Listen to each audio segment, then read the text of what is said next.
Good evening on my first evening of writing here on holiday in Cyprus. In the cottage on the farm, which is the family place, and I've had a great day. I haven't had a day of writing, I've had a day of one Zoom call in the local hotel where there was Wi-Fi, because I've got no Wi-Fi in this part of the farm, so I'm in my space where I'm staying each night. But I went down to the village hotel and was able to do a Zoom call with a friend. That was really productive. I tried to do some writing there for an hour beforehand, and that was no good at all. But I've just finished an hour and a quarter, and I've been writing by hand in one of my little notebooks here. But literally, these are my scribbles, but in an hour and a quarter I have done 1,305 words, which I'm really pleased about because they are all a scene that I had not thought about before I picked up the pen today. I knew I wanted my character to make progress in his murder investigation. I wasn't sure how that was going to happen, and so I picked up my pen with a blank page, and I started what I often do when I'm ready to write. If I can find it, here we go. What page is it? Right at the beginning of my notes for this evening. So I've literally written, and this is my starter, 9:45, today's date, and Agros, Cyprus. And I started with, Ramirez was at his desk by 8:30. And then I have let the story tell itself to me. He has a sidekick in this series of police procedurals, and for some reason today his sidekick is having a day away from work. His wife is ill, and so that man is away from the office. Another character has come to the fore, a junior detective, a detective constable who's only been on that particular team less than a year. And the whole story has allowed itself to come forward in, what have I got, 6, 7, 8, 9, 10, 12 pages of handwritten notes and 1,305 words.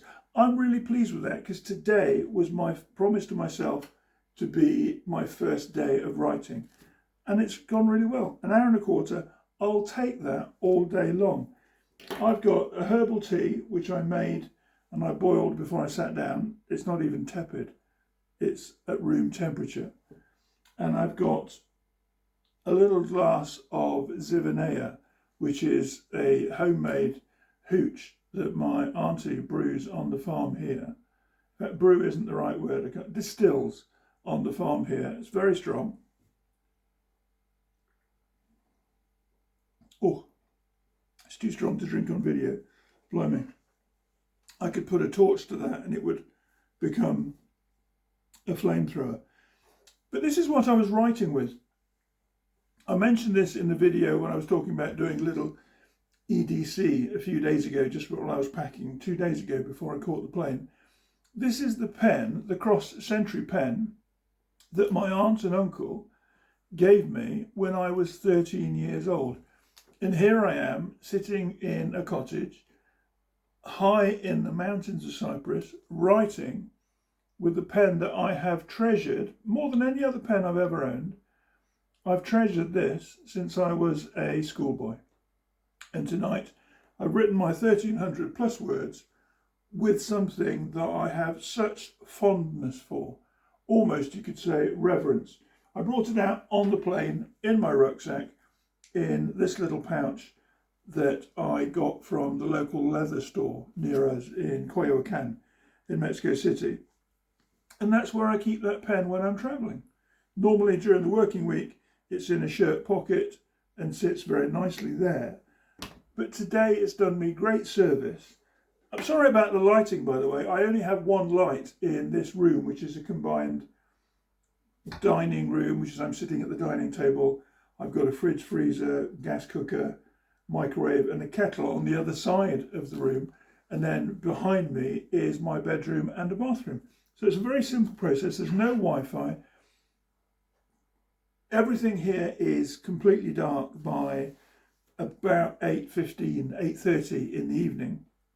And because there's no light pollution, the view of the stars is beautiful. I will probably I'll put up a short in the next few days just of the night sky above the Troodos Mountains. It's a beautiful place, and I feel so at home here. And I think that's because I've been coming here since I was a little boy. I was 9 years old when I came to Cyprus, actually, for my aunt and uncle's wedding, my uncle Nikos and my auntie Sue, and it's been a great experience. It's a place where I feel safe, where I can come back very regularly. And next week, I will be just discussing some things with business partners in a different part of the island and looking to see how we can spend more time here so that our time is spent as far as possible away from the UK and between Mexico and Cyprus for the quality of life, for the food, for the lifestyle, for the opportunities it affords somebody who just wants to get on and do the things that are important to them. I didn't know today whether I would write, and so I'm delighted that that has actually happened. But sometimes I know from past experience that I can grab something like my moleskin or one of my day planner books, this one, where I will jot down the things that I want to accomplish in the course of a day, and most of those things have happened today. But it wasn't. It's after 11:30 at night now, so it was 9:45 this evening before I sat down with my Zivanea and my untouched herbal tea. And I just said to myself, I need to create something for the story, but I didn't stress about it. I didn't say, oh, woe is me, this is too difficult, this is too unlikely to happen. I just sat down and started that process of saying, this is today's date, this is the time.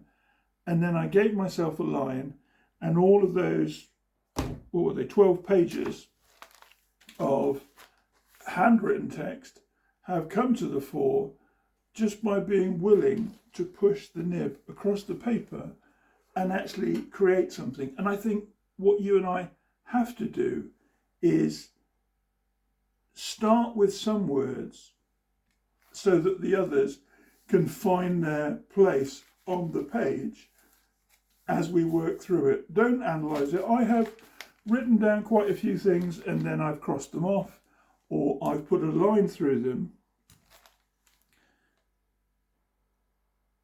But it hasn't stopped me writing. I think one of the things that I used to do was try to think, oh, if I write this now, it will come out like this. And basically it was my little version of perfect.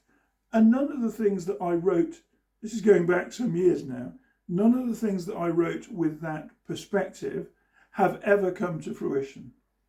For me, it is very much about the blank page. And if I show you what I mean the blank page, these are unlined pages. In fact, you can see where my biro has rubbed through onto that page.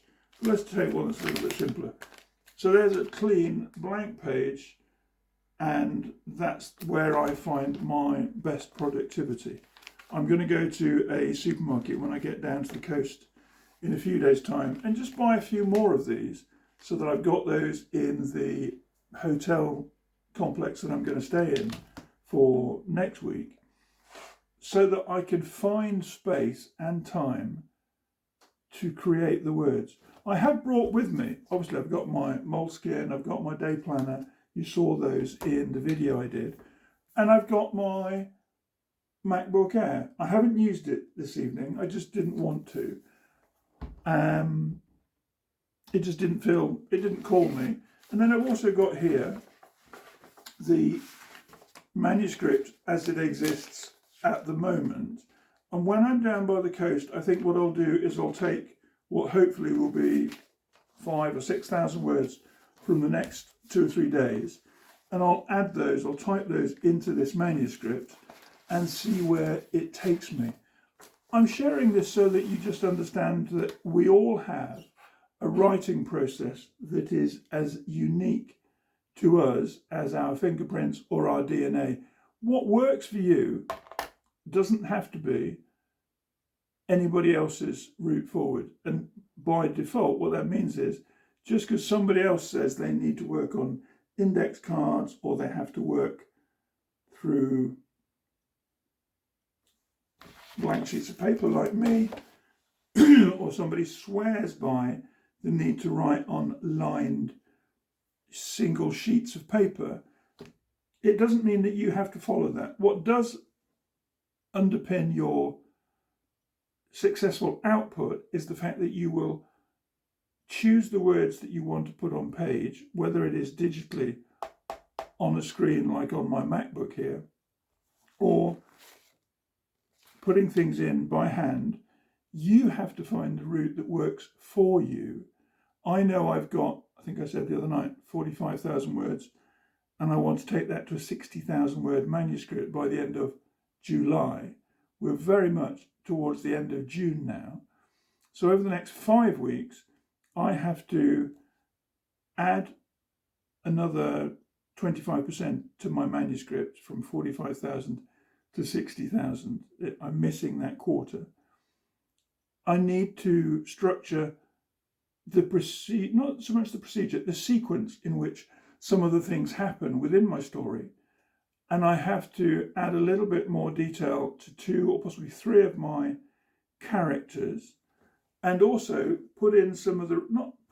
develop some of the red herrings where I have led the reader down a certain route with their suspicions about what is happening in the story, and either shut off those little segues into the way the story develops, or let the reader go down a certain route and either discover something which they later on think, yes, that was there in front of me all the time, or let them decide for themselves, oh no, it couldn't possibly be linked to this person or that incident or this scenario, so that when they reach the final phases of the book, they think to themselves, oh, of course, it was there in front of me and I didn't see it. That's just my discussion of what's been happening this evening. It's not anything to write home about, but it's just I wanted to share the fact that I've made progress when I sat down to write.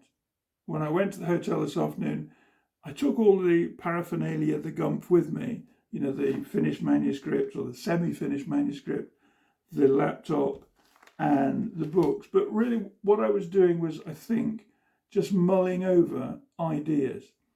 I took with me some of the notes that I wrote on a flight from Mexico a few weeks ago, before I went back to England for a while. I have those notes with me, and I did find that with a coffee in the hotel, just reading through those, probably almost in a subconscious way, filled in some of the gaps in my story, so that when I picked up this particular pen to write this evening, there were some seeds of ideas hovering around in front of me, and 1 or 2 of those, well, 2 in fact, have come out quite strongly in this little writing process tonight. I don't know where you are in the world. Many of you tell me your particular geographies, but that's just a few of you from the many that have subscribed. Thank you for subscribing. But it is nice to know that some of you are in Venezuela, Costa Rica, Mexico, Germany, Belgium, Italy, quite a few of you in the States and Canada, and a few of you in England. So it's nice to think that by being here in Cyprus and recording a video perhaps every few days while I'm here, I can share my process on my particular journey, so that hopefully you can think to yourself, what can I do with my story? how can I allocate time as we move into July and across July? It's a good month in which to dust off some of the ideas that you've got and develop your story so that it works for you by the end of the month of July. I'm going to finish my Zivanaya. It's 10 to midnight and it's time to get some sleep. Have a great night, but more important than anything else, over the next few days, get on with some writing. I know you can, and truth be told, so do you. Have a good night.